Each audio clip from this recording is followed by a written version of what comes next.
Mount Everest in Nepal and K2 in Pakistan, the two highest peaks on Earth. Their base camps are legendary targets, but getting there takes days of trekking through remote, high-altitude wilderness, surrounded by massive mountains. Everest Base Camp means tea houses, culture and well-trodden trails, an adventure with a bit of comfort, whilst K2 Base Camp is raw, remote and feels like stepping onto another planet. Both are spectacular, but the experiences are very different.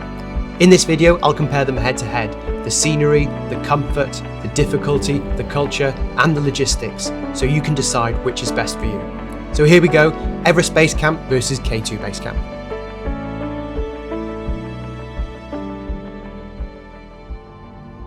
On the Everest trek, the journey feels like an evolving story. You start in low green valleys, walking through pine forests and passing through villages decorated with Buddhist traditions. As you climb higher, you cross suspension bridges draped in prayer flags and feel the low oxygen. After 2-3 days of hiking and increasing in altitude, spectacular peaks like Amadablam, Lhotse and Everest begin to dominate the skyline. This landscape transition from forest to remote mountainscape defines the journey. The views are already spectacular on the Everest Base Camp trail, but the very best views are from the side hikes. For the finest mountain sites, you need to do the side hikes of Amadablam Base Camp, Summit Chukungri, hike across the epic Kongmalar Pass, and finally Kalapatar, where Everest towers above everything. But if Everest is an evolving journey, K2 is straight into the drama. Even before the trek begins, the approach is dramatic. On the internal flight to Skardu, you pass Nanga Parbat, the 9th highest mountain in the world, standing alone at the western end of the Himalayas. The trek here is situated in the Karakoram Mountains and dominated by the Baltoro Glacier, which has the huge granite Trango towers, dramatic pointed spired peaks and endless glaciers. Some camps are carved into the glacier amongst the otherworldly mountainscape. Each and every day the peaks continue and surround you. In Pakistan, you are thrown straight into the dramatic moonscape.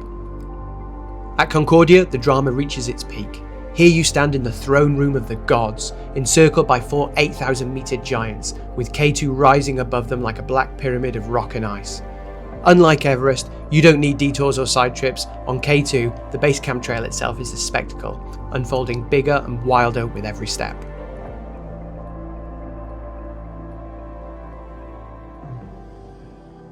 It's not just the scenery that makes these treks so different, it's the daily life on the trails. Where do you sleep? What do you eat? And yes, what happens when you need to go to the toilet? On Everest, comfort is everywhere. The trail is lined with tea houses and you can buy food all the way to the base camp.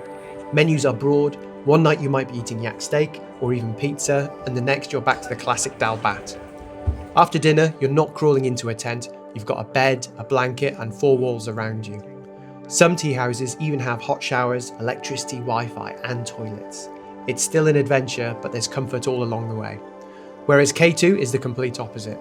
Once you leave the road, there are no villages, no shops, no buildings, just tents. You're camping for 2 weeks straight, often right on the glacier itself. The conditions swing wildly. At the start of the trek in Pakistan, it can be over 30 degrees C, but higher up it'll be cold sub-zero nights. Everything you need from food to fuel is carried by the porters, and meals are simple but filling. Rice, lentils, vegetables, and sometimes goat that's been walked along the trail with you. After a long day on the Baltoro Glacier, it's delicious, but it's a very different experience from ordering off of a menu. And when nature calls, there are no tea house toilets out here, you'd better be ready to go wild. At night, it's not a bed that you crawl into, but a sleeping mat, often with the glacier beneath you. That being said, some of the campsites have the most amazing views and give you the feeling of being lost in the mountains.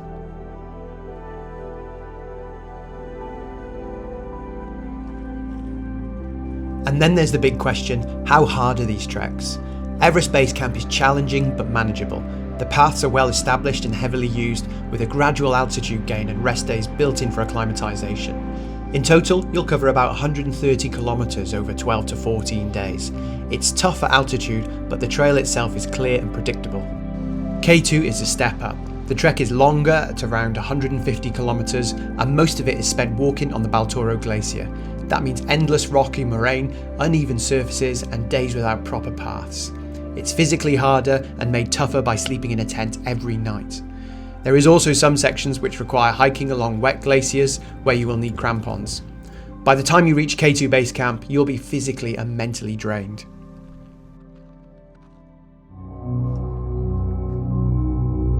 culture and the atmosphere on these treks are also very different. In Nepal, you're surrounded by Sherpa villages and Buddhist traditions as you ascend into the mountains. Prayer flags and mani stones line the trails, monasteries sit high up in the villages, and the whole region has a sense of spiritual energy. And to that, the Everest brand, one of the most famous treks on earth, and you'll be sharing the trail with hundreds of trekkers from around the world. It's busy, social, and full of life. In Pakistan, the journey begins in an Islamic setting, from the bustling streets of Islamabad to the mosques and markets of Skardu. But once you leave the road behind, that culture fades and you step into pure wilderness. On the Baltoro Glacier, there are no villages, no shops, no monasteries, just endless rock and ice. Life becomes expedition living, cooking, camping, trekking with your team and porters, completely cut off from the outside world with no phone signal. While Everest feels spiritual and social, K2 feels raw, wild and silent.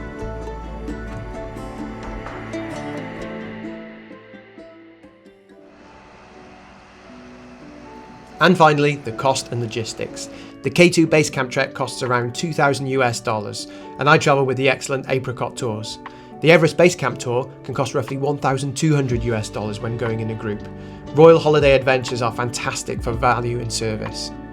For Everest, most people fly to Lukla, one of the world's most famous mountain airstrips. From there, you're straight onto the trail.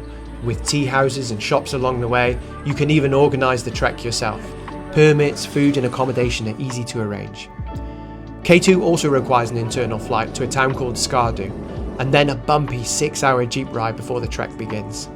Unlike Everest, the K2 Base Camp trek has to be part of an organised expedition. The costs are similar, but with Nepal just being a bit cheaper.